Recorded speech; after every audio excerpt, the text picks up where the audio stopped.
What we're seeing now with these plaques, again, as a Republican, I'm not sure if I'm supposed to say it's funny or it's fine, but it is not. It is utterly disgraceful. It is beneath the presidency. And this type of nonsense and behavior that the president continues to do, similar to his comments around Rob Reiner, are just abhorrent. So no, this is absolutely uncalled for, wildly partisan, and candidly, it does not help the president in any way, shape, or form. President Trump is due to deliver a prime-time address to the nation in the early hours of the morning here in the UK, about 2 o'clock in the morning. That's about 9 o'clock in Washington. On Truth Social, the president said this would be live from the White House. He added, "I look forward to seeing you then. It's been a great year for our country and the best is yet to come." His spokeswoman has also said he's going to be talking about his historic achievements.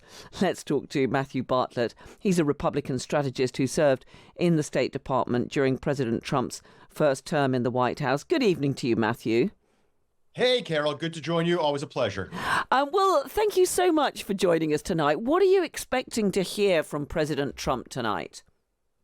Well, we're not fully sure, but it seems as if the president is going to use this opportunity to address the nation and talk about some of the economic and affordability issues. From what we understand, this is going to be a notion of explaining to the country that they inherited a mess from the Biden administration around inflation, prices, talk about some of the things that they are doing, and again, promise that things will get better. This seems to be nothing more than a political pep talk, if you will, coming out of the Oval Office.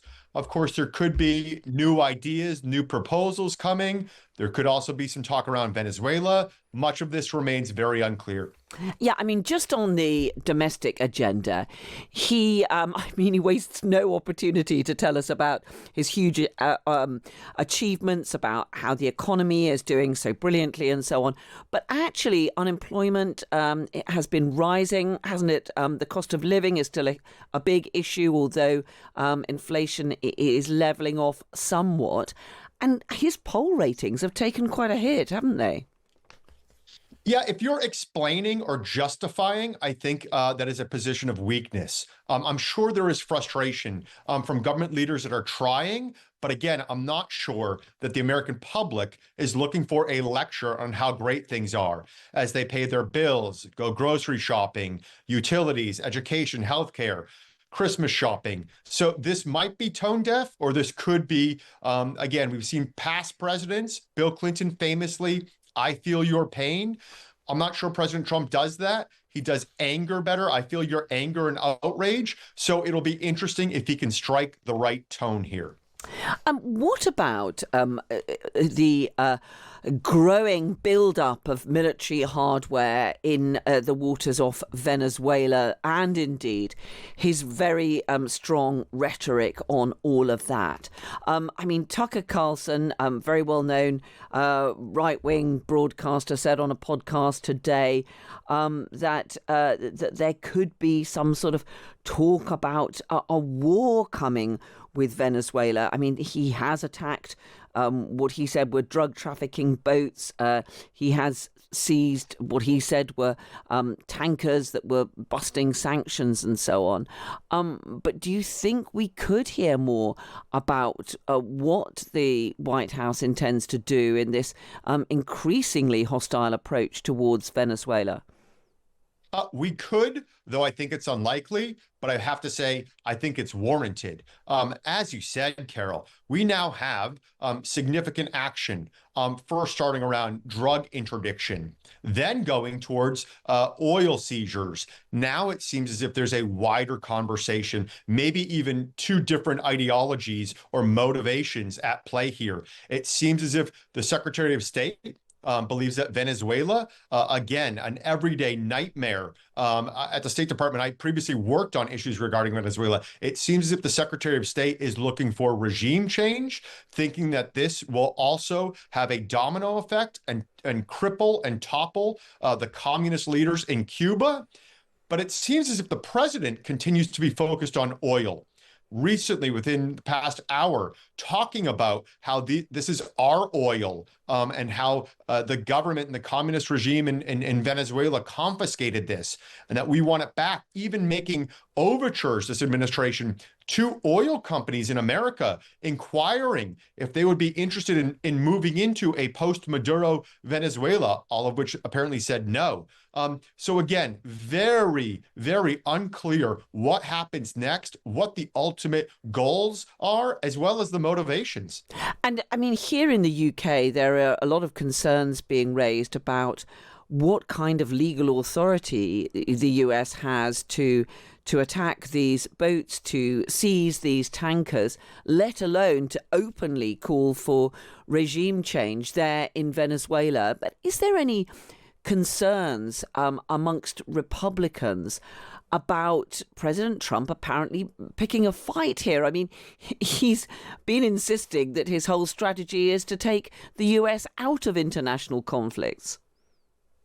Yeah, precisely. And I think you have a lot of different issues at play. Legally speaking, as you said, there are some, I'm not an attorney, but there are justifications made, at least by this administration, around international waters, around drug interdiction, sanctions, which in lieu led to the seizure. But again, a regime change would be different.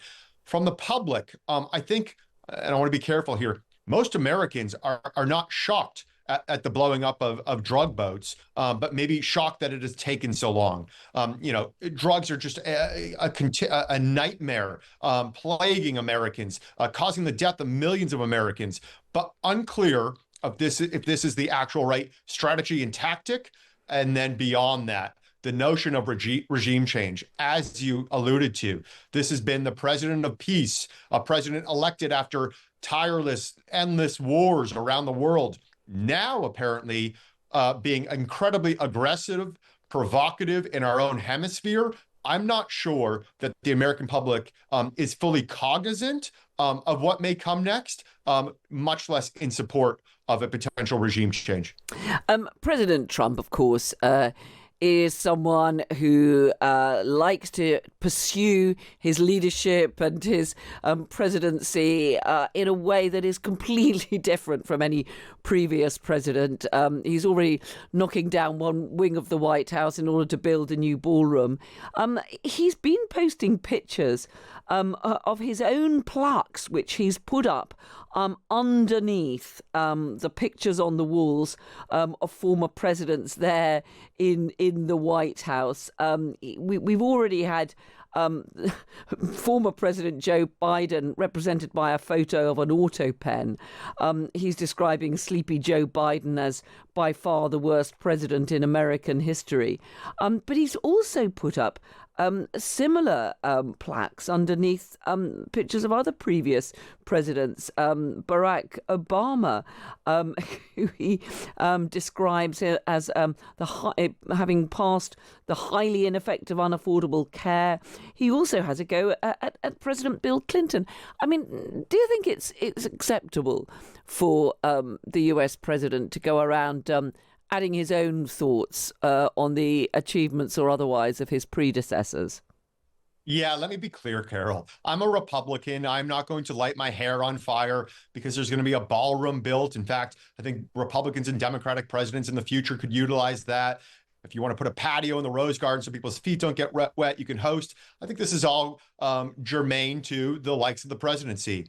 But what we're seeing now with these plaques, again, as a Republican, I'm not sure if I'm supposed to say it's funny or it's fine, but it is not. It is utterly disgraceful. It is beneath the presidency. And this type of nonsense and behavior that the president continues to do, similar to his comments around Rob Reiner, are just abhorrent. So no, this is absolutely uncalled for, wildly partisan, and candidly, it does not help the president in any way, shape, or form. Will you say he's wildly partisan? That has been an absolute hallmark of his entire presidency. Just finally, Matthew, next year, 2026, we're going to see those important midterm elections. Do you think this speech tonight is part of trying to gear up the troops and indeed the voters in the start to the run up to that? Yeah, I think so. This appears to be a White House that continues to try to find their footing on an economic message, on affordability, on the most important, on what they were elected to do, which is solve problems, the everyday problems for the average American citizen who is being economically battered across the board by, again, groceries, healthcare, education. To live, eat, work, breathe in America is incredibly expensive. This is the main thing, and they need to find either their messaging or their solutions. There's a lot of nonsense in politics, as we just mentioned. Much of it can be frustrating, aggravating, yet at the end not matter. What you are doing on behalf of the American people on the most important things, namely the economy, is going to be the central issue. We will see if the president and this White House can at least find a message, because that has been lacking.